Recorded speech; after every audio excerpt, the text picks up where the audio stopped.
जटा कहती है, लूट हो या फिरौती, बलात्कार हो या हत्या, या फिर हो आत्महत्या, पुलिसिया फाइलों में दबी हर वारदात की होगी निगहबानी, क्योंकि हर जुर्म की होती है एक कहानी। देखिए जुर्म की दास्तान रात 11 बजे सिर्फ चैनल वन न्यूज पर।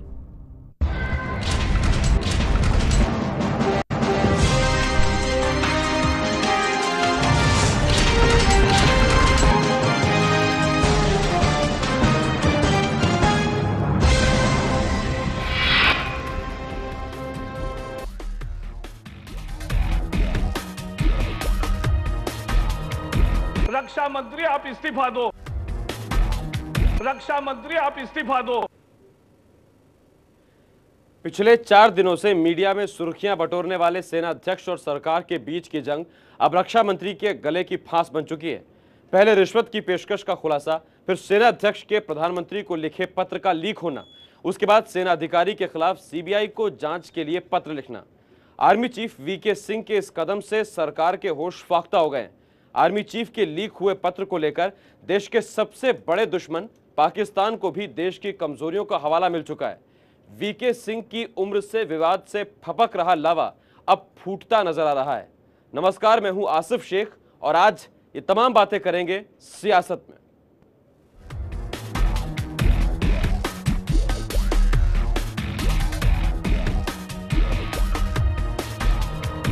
रक्षा मंत्री आप इस्तीफा दो, रक्षा मंत्री आप इस्तीफा दो। रक्षा सौदों में गड़बड़ी की शिकायतों के बारे में एक के बाद एक खुलासे से सरकार की मुश्किलें बढ़ती नजर आ रही हैं। एंटनी को रक्षा सौदों में गड़बड़ी के बारे में पहले से जानकारी होने के खुलासे से सरकार में अब खलबली मची है। इसी को लेकर बीजेपी ने भी सरकार पर हमला बोल दिया है। बीजेपी ने इस मामले में के एंटनी से इस्तीफा मांग लिया। सेना को लेकर मचा बवाल अभी थमा भी नहीं था कि डीएनए अखबार ने टाट्रा ट्रक को लेकर बड़ी गड़बड़ी का खुलासा कर खलबली मचा दी। अखबार ने लिखा है कि रक्षा मंत्री के एंटनी को टाट्रा ट्रकों की खरीद में गड़बड़ी की जानकारी साल 2009 से ही थी।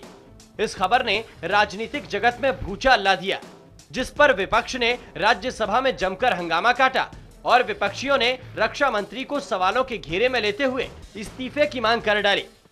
मैं आज एक खुलासा करना चाहता हूं कि रिटर्न कंप्लेंट 2 साल पहले रिटर्न कंप्लेंट रक्षा मंत्री के पास इसी टेट्रा ट्रक स्कैम के बारे में आई थी, क्योंकि एक हनुमंतप्पा है कांग्रेस के नेता, उन्होंने ये मसला उठाया कि ये जो कंपनी खरीद कर रही है टेट्रा ट्रक स्कैम, वो ट्रक स्कैम जो ट्रक खरीदी कर रही है वो एजेंट के द्वारा क्यों कर रही है, मैन्युफैक्चरर से क्यों नहीं करती, इसमें कमीशन बाजी हो रही है। आप संरक्षण कर रहे हो, यह बात साफ हो रही है, तो फिर आप बने रहने में, सत्ता में बने रहने का अधिकारी नहीं हो। रक्षा मंत्री आप इस्तीफा दो। सेना में हो रहे एक के बाद एक घोटाले के खुलासे, जहां पहले से ही रक्षा मंत्री सवालों के घेरे में थे, ऐसे में डीएनए अखबार के नए खुलासे ने इस मामले को नई हवा दे दी है। लेकिन ऐसे में सवाल यह है कि जब रक्षा मंत्री को पहले से टाट्रा ट्रक के घोटाले की जानकारी थी, तो फिर क्यों रक्षा मंत्री ने कोई निर्णय नहीं लिया। Bureau report, channel one news. तो 4 दिन से लगातार ये मामला तूल पकड़ता जा रहा है। रोज इस मामले में कुछ ना कुछ नया खुलासा हो रहा है, कड़ी से कड़ी जुड़ती जा रही है और परेशानी खड़ी हो रही है कांग्रेस के लिए, सरकार के लिए। एक बहुत बड़ा सवाल अब यह है कि जिस तरह से पूरा मामला सामने आया है या जिस तरह से बिचौलियों की बात की जा रही है, लॉबिंग की बात की जा रही है, क्या बिना लॉबिंग के भारत में रक्षा सौदे हुए हैं? ये भी एक बहुत बड़ा सवाल है। सवाल इस चीज को लेकर भी खड़ा हो गया है कि अब जो ये तमाम चीजें निकलकर सामने आई हैं, पड़ोसी मुल्क जिनसे हमेशा खतरा बना रहता है, अब वहां भी इस पर चुटकी ली जा रही है। इन्हीं तमाम बातों पर चर्चा करेंगे। इस वक्त चैनल वन न्यूज के मैनेजिंग एडिटर उदय सिन्हा हमारे साथ सीधे जुड़ रहे हैं। उदय जी, सबसे पहला सवाल मैं आपसे जानना चाहूंगा, 4 दिन में लगातार 4 खुलासे हुए हैं। 4 दिनों से रक्षा सौदों को लेकर देश में हाय तौबा मची हुई है। आज बीजेपी ने रक्षा मंत्री से इस्तीफा मांग लिया है। क्या लगता है, राजनीति होनी ही चाहिए थी इस पर, या ये जो विपक्ष ने आज इस्तीफा मांगा है ये लाजमी है? नहीं, देखिए, राजनीति होनी चाहिए या नहीं होनी चाहिए ये तो अलग से विवाद का विषय है और ये अलग से बहस का विषय है। लेकिन जिस चीज़ की शुरुआत हुई उस चीज़ के तह में जाना बहुत ही आवश्यक है। ये पहले रक्षा मंत्री ने जिस तरीके से अपना तोप जो सेना के अध्यक्ष हैं उनकी तरफ मोड़ा था और उन्होंने कहा था कि हमने रक्षा मंत्री को बता दिया और रक्षा मंत्री ने इस पर कोई कार्रवाई नहीं की थी। रक्षा मंत्री का कहना था कि हमें लिखित में नहीं दिया गया, उसके बाद ये कार्रवाई हो गई। अब जब ये विपक्ष ने ये बात को उठाया है, हनुमंतैया जो कि कांग्रेस के ही नेता हैं, 2009 में उन्होंने चिट्ठी लिखी। उन्होंने चिट्ठी श्रीमती सोनिया गांधी को लिखी जो कि यूपीए की अध्यक्ष हैं और पार्टी की सर्वोच्च नेता हैं। उनको पत्र लिखकर इस बात की जानकारी दी कि यहाँ पर सेना के डीलिंग में इस तरीके से ये लिया जा रहा है और घूस ली जा रही है, रिश्वत लिया जा रहा है और ये आम बात है। उन्होंने, जो सोनिया गांधी जी हैं, सोनिया गांधी जी ने उसे तत्कालीन अपने एक मंत्री को जो कि गुलाम नबी आज़ाद थे, गुलाम नबी आज़ाद को चिट्ठी मार कर दी। अब ये होते ये बात वहीं पर नहीं थमी। इसके बाद आप देखिए 2 सितंबर को कानून मंत्री को चिट्ठी लिखा गया। उसके बाद पीएम और प्रेसिडेंट को इसकी शिकायत की गई। और ये बात जानना बहुत ज़रूरी है कि जो सुप्रीम कमांडर है इस देश का, सुप्रीम कमांडर प्रेसिडेंट है। प्रेसिडेंट को जब इसकी जानकारी दे दी गई, प्रधानमंत्री को इसकी जानकारी दे दी गई, तो सरकार टस से मस क्यों नहीं हुई? सरकार ने क्यों नहीं इस पे जांच बिठाई? सरकार ने क्यों नहीं इस पर प्रोएक्टिव होकर कोई डिसीजन लिया? इसलिए सेना मंत्री जो हैं, रक्षा मंत्री का इस्तीफा अगर विपक्ष ने मांगा है तो ये बिल्कुल लाजमी है। और हमारे ख्याल से ये दें या न दें, इस्तीफा दें या न दें, ये दूसरी बात है। लेकिन ये जितना खिंचता जाएगा, इसे जितना तूल मिलेगा, ये उतना ही और बदकिस्मती का हमारे आगाज करेगा। जी बिल्कुल, ये एक बहुत बड़ा सवाल है। साथ ही उदय जी, एक सवाल ये भी उठ रहा है कि जिस वक्त लगातार ये मामला उठ रहा था कि घूसकांड की बात हुई और सेनाध्यक्ष ने कहा कि 14 करोड़ रुपए की घूस की उन्हें पेशकश की गई थी, उसके बाद रक्षा मंत्री ने कहा था कि उन्हें कोई लिखित जानकारी इस पर नहीं मिली थी और उन्होंने, सेनाध्यक्ष ने उन्हें चलते चलते ये बात कही थी। बार बार वो इस बात को कह रहे थे कि चलते चलते उन्होंने ये बात बताई। लेकिन अब 3 तरह से उन्हें लिखित जानकारियां मिली थी, फिर चाहे वो हनुमंत थप्पा की चिट्ठी हो, चाहे रक्षा मंत्री जो सेनाध्यक्ष हैं उनकी लिखी हुई चिट्ठी हो। ऐसे में कांग्रेस के लिए अब मुश्किलें बढ़ना तय है, क्योंकि कुछ ही बेदाग ऐसे चेहरे अब तक कांग्रेस में माने जाते थे। अगर इन पर भी आरोप लगता है तो मुश्किलें बढ़ सकती हैं। बिल्कुल आपने सही कहा। ये जो एंटोनी है, एंटोनी का अभी तक का जो कैरियर है, पॉलिटिकल कैरियर, वो बिल्कुल बेदाग रहा है। और ये जो आरोप लगे हैं, 2 साल पहले, ये 26 अगस्त 2009 को लिखा गया पत्र है और 2 साल पहले ये पत्र लिखा गया। उस पे सेनाध्यक्ष के अलावा जो मंत्री हैं, रक्षा मंत्री, उन्होंने कोई कार्रवाई नहीं की। अगर तो ये कहीं ना कहीं से शक की सुई इस पर पड़ती है, उन्हीं की तरफ घूमती हुई दिखती है। एक और बहुत महत्वपूर्ण इसमें खुलासा हुआ था, एक है रवि ऋषि साहब। रवि ऋषि साहब जो हैं वो लंदन में रहते हैं और वो टेट्रा समूह के मालिक हैं। और वो टेट्रा समूह के मालिक होने के साथ साथ जो रक्षा सौदे हैं उसमें दलाली का काम भी करते हैं। अब इसमें ये अगर सेना को कोई खरीदारी करनी है, वो बिचौलियों के माध्यम से अगर ये खरीदारी हो रही है और इसकी जानकारी अगर सेना के जो मंत्री हैं उनके पास है, प्रधानमंत्री के पास है, राष्ट्रपति के पास है, इसके बाद भी कोई कार्रवाई क्यों नहीं हुई? अब तक तो ऐसा लग रहा था कि वीके सिंह साहब आरोपी हैं। वीके सिंह साहब इसको जबरदस्ती तूल देने की कोशिश कर रहे हैं और वो उम्र विवाद में हार जाने की वजह से वो इसको तूल दे रहे हैं। तब अभी 2 दिनों पहले तक ये रहा, वो सारे जो गन और बंदूक और तोप और जितने चीज हैं वो बीके सिंह को एड्रेस करके और बीके सिंह को कहीं ना कहीं से कलंकित करने की कोशिश की जा रही थी। अब जो ये बात हो गई, एके एंटनी साहब जब राज्यसभा में उन्होंने कहा था कि उन्होंने चलते चलते जानकारी दी और जानकारी देने के बाद जब कार्रवाई की बात की गई तो वीके सिंह ने कहा कि नहीं रहने दीजिए इस पर। आप किस किस्म के मंत्री हैं? आप रक्षा के मंत्री हैं। रक्षा मंत्री होने के नाते जो देश का जो बजट है उस बजट का 20% आप खर्च करते हैं। आज हम दुनिया के ऐसे देशों में सबसे ऊपर हैं जो कि सैन्य खरीदारी करता है। उसके बाद आप कह रहे हैं कि ये तो हमें लिखकर नहीं दिया। अरे भाई, लिखकर नहीं दिया तो आप अपनी तरफ से जांच क्यों नहीं बिठाया? चलिए एक सेकंड के लिए मान लेते हैं कि वीके सिंह भी सीधे सीधे उस व्यक्ति को जिसने घूस देने की पेशकश की थी उसे गिरफ्तार करवा सकते थे, उस पर बात हो सकती है। लेकिन आप एक मंत्री हैं, AK एंटोनी साहब, आप एक मंत्री हैं और आप 2 साल से इस बात को जान रहे हैं। 2 साल से इसको आपने अपने सीने में दबाया हुआ है। क्यों दबाया हुआ है भाई? जबकि आपके पार्टी के नेता आपको पत्र लिखकर इस बात की जानकारी दे रहे हैं, प्रधानमंत्री को जानकारी दे रहे हैं, आप क्यों चुप हैं? आपने कोई प्रोएक्टिव होकर कोई डिसीजन नहीं लिया। तो कहीं ना कहीं इसमें सेना के जो मंत्री महोदय हैं, रक्षा मंत्री AK एंटोनी कि उनके पूरे क्रियाकलाप पर एक संदेह की दृष्टि पड़ती है। जी बिल्कुल। और ये जो प्रोएक्टिव शब्द है, आपको बता दें अरुण जेटली इस शब्द को पहले इस्तेमाल कर चुके हैं। वो ये कह रहे थे कि प्रोएक्टिव सरकार क्यों नहीं रही जब इस तरह के लगातार मामले आते रहे। और रवि ऋषि की बात हो रही थी। रवि ऋषि पहले बार ऐसा नहीं है कि उन पर कोई ऐसा मामला लगा हो। हेलीकॉप्टर वो बनाते हैं, उनकी कंपनी बनाती है, उसके अलावा टाटा ट्रक बनाते हैं। लगातार इस तरह के मामले उठते रहे। लेकिन उदय जी, एक बहुत बड़ा जो सवाल यहां खड़ा हो रहा है वो ये कि दिल्ली में इस वक्त ब्रिक्स सम्मेलन चल रहा है। चीन यहां आया हुआ है, चीन के राष्ट्रपति हू जिनताओ यहां आए हुए हैं। सामरिक दृष्टि से अगर देखें तो भारत और चीन के बीच 36 का आंकड़ा है, ये जग जाहिर है। पाकिस्तान के आज अखबारों में इस खुलासे के बाद जमकर चुटकी ली गई है। ये कितना अपने आप में चिंताजनक बात है और ये अपने आप में कितनी एक बड़ी फिक्र पैदा कर सकती है सुरक्षा के लिहाज से भारत के लिए? नहीं, सुरक्षा के लिहाज से निश्चित तौर से इस पे हमें चिंतित होना चाहिए और देश चिंतित है भी। अभी कल या परसों हम लोग जब इस पर चर्चा कर रहे थे इसी स्टूडियो में, तो एक हमारे अतिथि महोदय थे, उन्होंने कहा कि इस खुलासे के तुरंत बाद वो पाकिस्तान के एक मैगजीन के साइट पर थे और वो देख रहे थे कि क्या पोस्ट वहां जा रही हैं।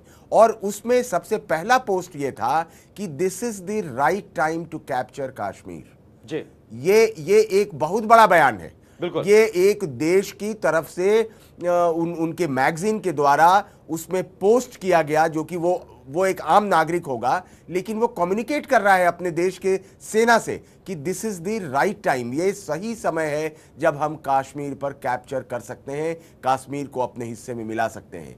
ये निश्चित तौर से सुरक्षा के दृष्टिकोण से ये बहुत ही अहम सवाल है। और अगर ये इसी तरीके से इसको हम लपेटते रहेंगे, इसी तरीके से इस पे आगे चर्चा होती रहेगी। आपने बिल्कुल सही, आसिफ बिल्कुल सही बात उठाई। ब्रिक्स का सम्मेलन हो रहा है, चीन है, रूस है और इसके साथ और दुनिया के जो देश हैं जो कि ये ब्रिक्स सम्मेलन में शामिल होने आए हैं। हालांकि ये वाणिज्य से संबंधित ये तमाम कॉन्फ्रेंस हो रहा है, लेकिन हू जिनताओ जैसा प्रोएक्टिव नेता चीन का वो यहां है और उसकी नजर है।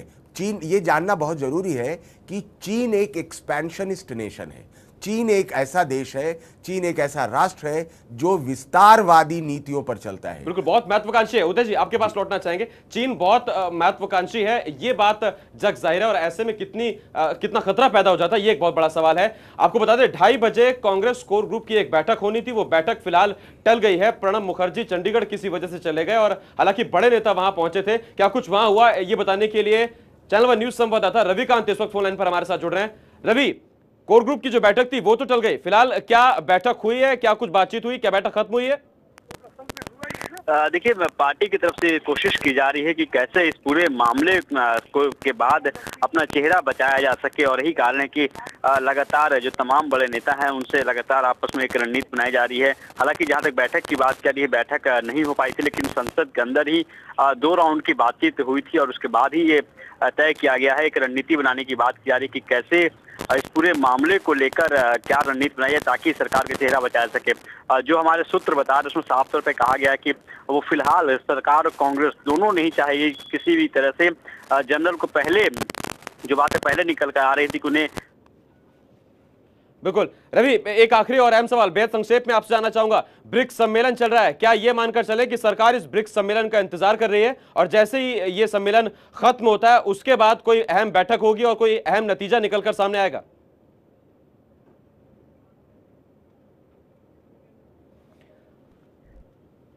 रवि, क्या आप मुझे सुन पा रहे हैं? जी बिल्कुल जी रवि, क्या जो ब्रिक्स सम्मेलन दिल्ली में चल रहा है उसके खत्म होने का इंतजार किया जा रहा है? क्या इस सम्मेलन के बाद कोई अहम बैठक होगी कांग्रेस कोर ग्रुप की या कांग्रेस की और उसके बाद कोई बहुत बड़ा फैसला निकलकर सामने आ सकता है? देखिए, बहुत बड़े फैसले की तो उम्मीद नहीं की जा सकती है, लेकिन ये जरूर कहा जा रहा है कि जो एक दूसरे के ऊपर गेंद डालने की, यूं कि एक दूसरे के पाले में गेंद डालने की बात की जा रही है, उससे छुटकारा जरूर मिलता हुआ दिखेगा। हालांकि जो सबसे अहम सवाल अभी भी राजनीतिक गलियारों में बना हुआ कि आखिर वो चिट्ठी लीक कैसे हुई, और जिस कारण से अगर आप देखें चिट्ठी लीक होने के बाद से कहीं ना कहीं देश की छवि को लेकर भी सवाल खड़े किए जा रहे, और साथ ही साथ जो बातें उसमें थी उस पर भी सवाल खड़े किए जा रहे, क्योंकि अभी ब्रिक्स का सम्मेलन चल रहा है और खुद चाइना को लेकर कहा जाता है कि चाइना से हमारे सामरिक रिश्ते बहुत अच्छे नहीं हैं, और ऐसे में इस तरह के खुलासे होना कि हमारे पास गोला बारूद खत्म है, हमारे पास जो हथियार है वो पूरी तरह से सही नहीं है, इस तरह की बातें होना वो कहीं बहुत अच्छा संदेश नहीं जाएगा। और यही कारण की पहली प्राथमिकता दी जा रही है कि आखिर वो चिट्ठी कैसे लिखी हुई उसकी जांच कराई जाए। दूसरी तरफ अगर आप देखें तो ये भी कहा जा रहा है कि सुलह के प्रयास किए जा रहे हैं सरकार की तरफ से, ताकि अभी जो हालात बने हैं, जिस तरह से सेना प्रमुख के साथ जो विवाद हुआ है उसे कैसे जल्द से जल्द सुलझाया जा सके, उसे जल्द से जल्द निपटाया जाए। रवि, वक्त की कमी है, बहुत शुक्रिया फिलहाल इस तमाम जानकारी के लिए। रविकांत चालवा न्यूज संवाददाता जानकारी दे रहे थे। उदय जी, रविकांत से बातचीत हो रही थी, वो यही कह रहे हैं कि ब्रिक्स का जो सम्मेलन चल रहा है उसमें हु जिंताव आए हुए हैं, और आप कह रहे हैं कि प्रोएक्टिव नेता हैं वो, बहुत महत्वाकांक्षी देश है चीन। ऐसे में सवाल एक अहम उठ जाता है, और वो ये कि जिस तरह से ये पूरा विवाद उठ रहा है, मुझे याद है जब भी एंटनी से इस मामले में बातचीत की जाती है, एंटनी कहते हैं कि सुरक्षा को लेकर हम पूरी तरह से चौकस हैं, लेकिन ये कैसी चौकसी है? 2 साल पहले आपको तमाम बातें पता लग जाती हैं, आपको लिखित तौर पर ये जानकारी मिल जाती है, लेकिन फिर भी आप कोई कार्रवाई नहीं करते। जी बिल्कुल, ये आश्चर्य है, और इसी वजह से वो संदेह के घेरे में है, और आज जो चर्चा हो रही है और तमाम जो मीडिया में इस बात की खबर है वो इसी वजह से है कि उन्होंने कोई निर्णय नहीं लिया। चीन एक एक्सपेंशनिस्ट नेशन है, विस्तारवादी उसकी नीतियां हैं, कई देशों के साथ उसकी सीमा के विवाद चल रहे हैं, हमारे साथ भी सीमा के विवाद चल रहे हैं, हमारे सीमा पर वो एक्टिव है, वो पीओके में एक्टिव है, और इसके साथ साथ वो ऊपर हिमालय में भी वो उसी तरीके से एक्टिव है। सवाल इस बात का है कि ये इतनी अफरा तफरी में कहीं आक्रमण करने का निर्णय चीन नहीं लेगा, ये निश्चित तौर से वो उसकी पूरी तैयारी करेगा और हमारी जासूसी करेगा, उसके बाद उसको जब सही समय मिलेगा तो जाके वो इस तरीके से हमला कर सकता है। चीन जो हमला करेगा, निश्चित तौर से चीन हमला करेगा तो गर्मियों के मौसम में हमला नहीं करेगा, इसलिए कि हमारी पोस्टिंग हिमालय में और जहां भी बर्फबारी होती है वहां पूरी तरीके से रहेगी, तो कुछ हमला नहीं होने जा रहा है, ये बात जरूर है। लेकिन इस देश की फजीहत तो जरूर हो गई, फजीहत हो गई। 20% हम पैसे खर्च करते हैं रक्षा पर, और उधर जो रक्षा के हमारे सेनाध्यक्ष हैं वो इस बात को कह रहे हैं कि साहब गोला बारूद नहीं है। यानी गोला बारूद अगर नहीं है, जो कि प्राइमरी रिक्वायरमेंट है, तो ये कहीं ना कहीं हमारे देश की इससे छवि खराब हुई है। बिल्कुल, छवि खराब हो रही है, और ये एक बहुत बड़ा सवाल है। लेकिन सवाल ये भी है कि हम अपने कुल बजट का 20% से ज्यादा हिस्सा अगर रक्षा बजट के तौर पर दे रहे हैं, साजो सामान खरीद रहे हैं सेना के लिए, और उसके बाद अगर सेना अध्यक्ष ये कहते हैं कि हमारे पास गोला बारूद नहीं है, तो इससे देश की छवि खराब हो रही है। और साथ ही जो सवाल उठ रहा है वो ये भी कि हम दुनिया के सबसे बड़े ऐसे आयातक देश है जो सैन्य साजो सामान खरीदता है, उसके बावजूद अगर इस तरह की कमी है तो ये किस तरह की एक इमेज पेश करेगा पूरी दुनिया के सामने। सियासत में अभी के लिए इतना ही, लेकिन आप बने रहें चैनल 1 न्यूज के साथ। नमस्कार।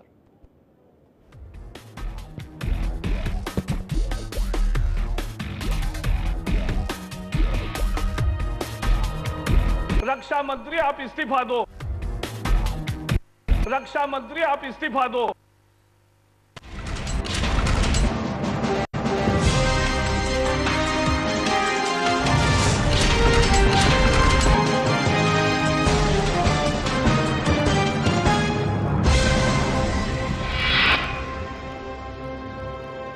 फैशन के बदलते अंदाज या फिर हो मस्ती का आगाज, हम रखते हैं आपके स्टाइल का ख्याल। देखिए लाइफस्टाइल सिर्फ चैनल 1 न्यूज पर हर शनिवार दोपहर 3 बजे और रविवार 11:30 बजे। आपके ध्यान में कोई ऐसा अभिनेता या नेता है जो सूर्य नारायण की पूजा करता है? मेरे ध्यान में तो मेरा भाई है, सबसे पहले गोविंदा, जो सूर्य की पूजा करते हैं। मेरे घर में मेरी बेटी है जो सूर्य की पूजा करती, रागिनी खन्ना। मैंने खुद 22 साल तपस्या की है सूर्य की, तो आज आप लोगों के आशीर्वाद से कम्युनिकेशन राइट